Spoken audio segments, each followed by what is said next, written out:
Die verlorene Zeit. Ein kleines Dorf und eine große Stadt. Hat ein Mensch schon einmal 10 Jahre an einem einzigen Geschenk gearbeitet? Genau das hat der alte Uhrmacher Elias gemacht. Er hat Tag und Nacht gearbeitet, aber für wen war dieses geheime Meisterwerk? Elias war ein sehr einsamer Mann in einem kleinen Dorf. Er hatte eine Tochter, aber sie haben seit 5 Jahren nicht mehr miteinander gesprochen. Er wollte immer nur das Beste für sie, aber er hat seine ganze Zeit nur in seiner Werkstatt verbracht. Die goldene Taschenuhr war endlich fertig und sie war absolut perfekt.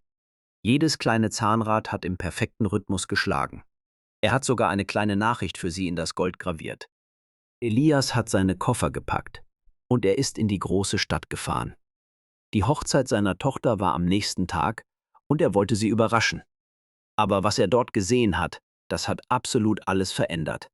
Er hat an der großen Tür geklopft, aber ein fremder Mann hat aufgemacht.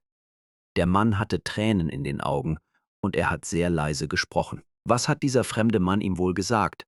Ihre Tochter hatte gestern einen schweren Unfall, hat der Mann leise geflüstert.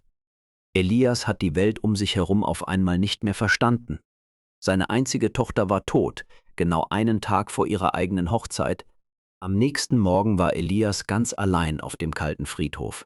Er hat die perfekte Uhr sehr sanft auf die nasse Erde gelegt.